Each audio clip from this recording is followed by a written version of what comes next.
Welcome back to A Touch of Blue Studio and Drawing with Grandma.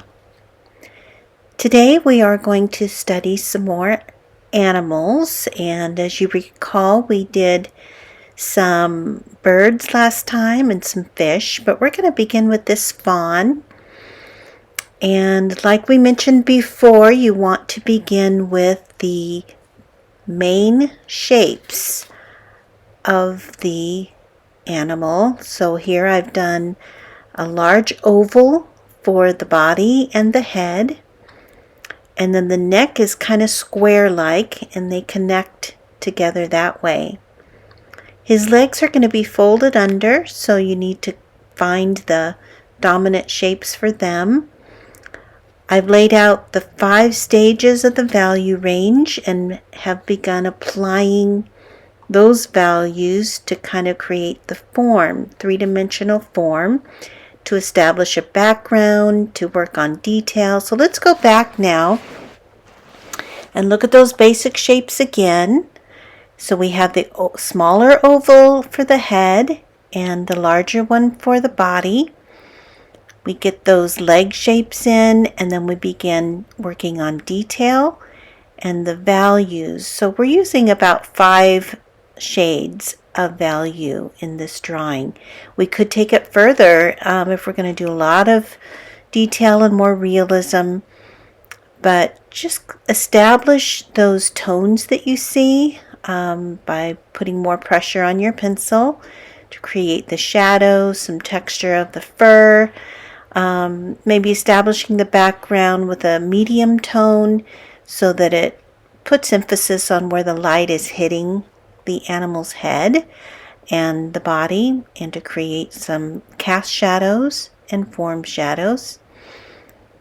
You'll want to work on the whole drawing and establish what you can.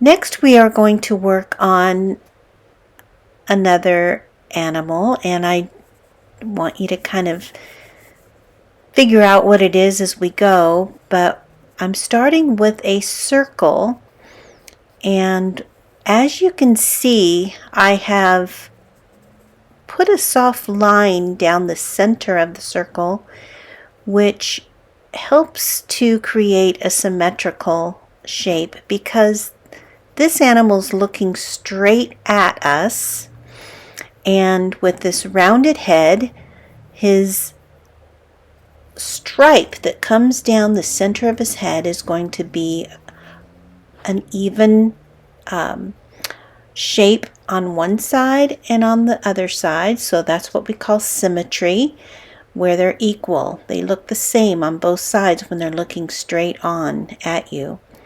And so that line helps to establish that overall shape of the head. And then I'm going to place the ears because that helps to establish the other dominant features. Just add a little shadow to kind of establish the uniqueness of the fur and some patterns on his fur. And I guess you can tell that now he's more recognizable as a cheetah, and we're going to take this further. We're going to erase out some of those looser marks, and we're going to begin establishing the darker values like we did in the little fawn. We might try to take this drawing a little bit further, but try to just study the image that you're looking at and to look at the dark and light range and practice with pencil, how the fur patterns work. This cheetah has beautiful stripes and spots, and there's a lot of stripes and groupings of hair on his head, which makes him very unique. This one's going to take a little time. I'm going to have to correct those eyes. They're not quite symmetrical, so I will gradually work on those.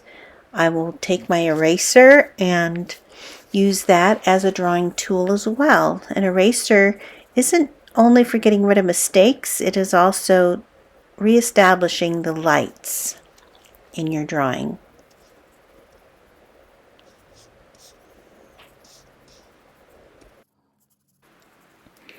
Okay, this is video 2, and as you can see, I corrected the eyes a little bit. I had to move one over and erase out some of the highlights. I erased some out of the chinny chin to reveal some of that hair. Now I'm using a really helpful drawing tool that is called a drawing stump, and it helps to blend where you want to have soft shadows and darker tones without a lot of line. And it's great for this type of fur because it just kind of helps it all bleed together. So now I'm just going through and trying to soften the overall look. And you want to be sure to include this value range. Practice making it with your pencil, the dark to light value range, so that you can apply that to your drawings. Even if you just do 5 levels of shades, that's a really good start for your drawings.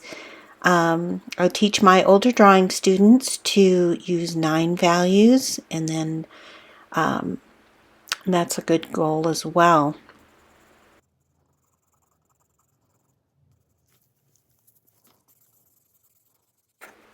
Thank you for joining me today with Drawing with Grandma and A Touch of Blue Studio. Welcome back to A Touch of Blue Studio, where you're invited to join me today with Drawing with Grandma.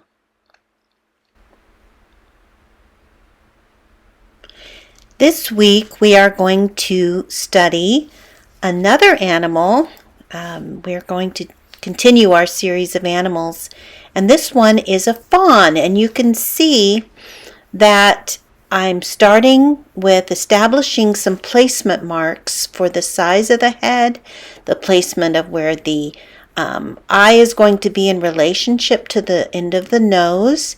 I'm going to start sketching in the placement of the ear. And since this is just the head, last time we did the whole body, this one's just the head of this beautiful little buck. And he has a big ear, but he's also got 2 antlers that we're going to have to place.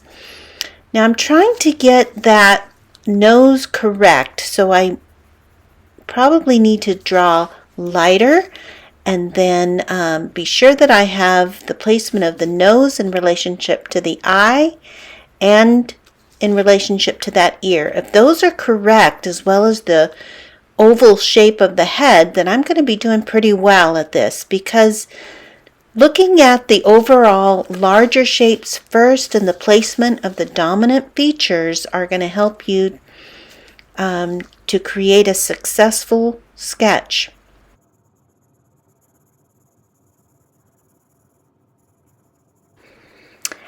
Now we need to work on establishing his neck, and the back line of his neck is also very important for his posture.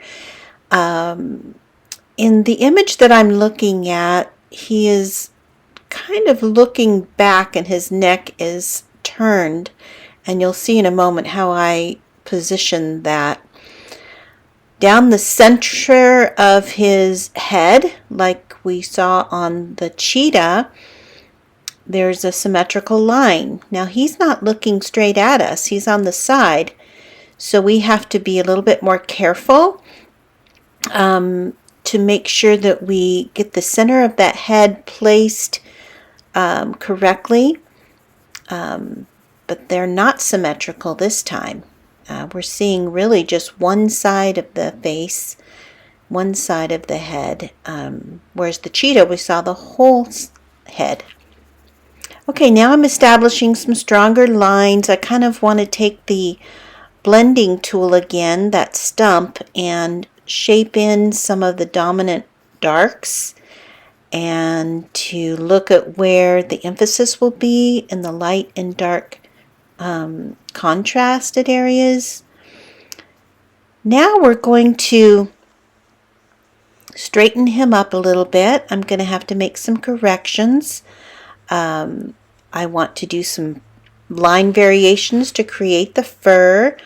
I want to emphasize strategic lines and values that will help draw the attention from whoever's looking at this, the viewer, to that eye and the expression of his eye. And then we also want to be sure that the features are correctly drawn. So we need to study animals, we need to study the deer and look at the shape, the unique shape of that ear. I've placed the back of the neck now, and you can see he's turned a little bit. If I put a little shadow in that crease, it's going to help with that illusion.